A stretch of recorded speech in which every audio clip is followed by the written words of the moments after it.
Number तक पहले 8 number तक पूरा स्पोकन में जितना भी वर्ड मीनिंग था इसमें से कलेक्ट करने के लिए आप लोगों को बोल दिया गया है। नेक्स्ट इसमें है कि बिफोर पहले सामने, अनटिल जब तक या जब तक नहीं, एज लॉन्ग एज जब तक, इन में,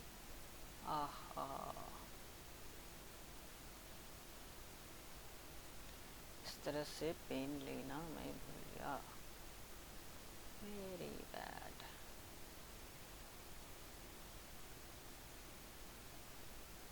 अब जैसे इसमें बिफोर मतलब पहले, सामने, अनटिल मतलब जब तक नहीं, जितना भी वर्ड मीनिंग है इसमें कलेक्ट करना है आपको। उसके बाद सबका एक्सप्लेनेशन इन एक वर्ड मीनिंग का यूज़ होगा। उसके बाद इन द ट्विंकलिंग ऑफ, इन मतलब में होता है प्रिपोजिशन के रूप में, ऐसे यूज़ किया जाता है। ये यूज़ किया जाता है वैसे प्रिपोजिशन के रूप में, ये किसी स्थिरता को बताने के लिए। जैसे I am in this class, जब क्लास में आप आराम से बैठे हुए हैं तो इन का प्रयोग किया जाता है, इस तरह से इसका यूज़ किया जाता है। और अगर गति होगा तो इनटू का प्रयोग किया जाता है, I am into the class, turn into the class.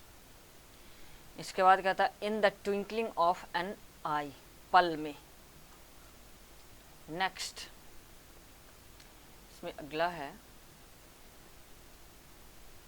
By the way, मान लीजिए या अगर, प्राइमरली, चीफली, प्रधानता,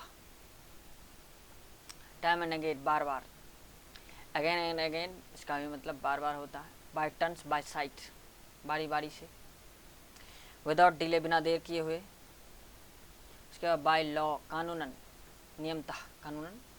बाय चांस संयोग से, संयोगवश। फॉर इंस्टेंस मिसाल के तौर पर, एग्जाम्पल के तौर पर, उदाहरण के तौर पर, इस तरह से बोल सकते हैं। एट वन टाइम एक समय में, एट द सेम टाइम ठीक उसी समय। देन ओनली तब कहीं जाकर या तब कहीं। वंस मतलब कभी या एक बार, इसको एक्सप्रेस करने के लिए इसका। ये टोटल वर्ड मीनिंग अभी मैं कलेक्ट करा रहा हूँ, उसके बाद मैं एक एक को एक्सप्लेन करूँगा, एक एक वर्ड मीनिंग के आधार पर आप कैसे अधिक से अधिक सेंटेंस वर्ड मीनिंग बना सकते हैं। फिर क्या कहता है कि सेल्डम शायद ही कभी, विद इक्वल स्टेप कदम से कदम मिला करके। वन ऑन द कंट्रेरी इसके विपरीत, आफ्टर ऑन बाद में। योर प्रेजेंट इज इसेंशियल आपका रहना ज़रूरी है, आपका आना ज़रूरी है। किसी को अगर इम्पोर्टेंट आदमी है तो उसको बोलते हैं कि आपका आना ज़रूरी है, तो योर प्रेजेंट इज इसेंशियल आवश्यक है। I can do without you मेरा काम तुम्हारे बिना नहीं चल सकता। Just like this types of sentence. Don't talk ill इससे बुरा मत मानिए, इस सेंस में कि डोंट फील ऑफेंडेड बुरा मत मानो। Believe it is not, it is true मानिए ना मानिए यह सत्य है। किसी को इस सेंस में बोलते हैं तो कह रहा no in so far as I am concerned I have no objection, जहाँ तक मेरा सवाल है मुझे कोई आपत्ति नहीं है। इस तरह से कि in so far as I am concerned I have no objection. Keep two birds with one stone एक तीर से दो शिकार करना। लाफ लाइक अ ड्रेन जोर जोर से हंसना। लैक ऑफ कमी होना।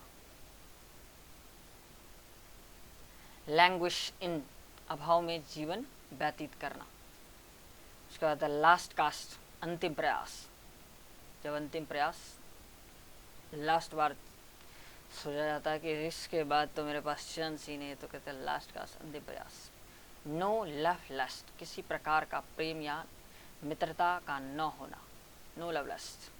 उसके बाद कहता है कि none of these, none of these का मतलब इनमें से कोई नहीं, इनमें से कोई नहीं।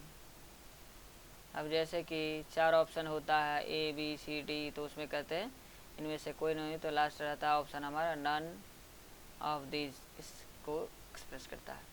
कर वन द ईव ऑफ, की संध्या पर, ईव ऑफ का मतलब इवनिंग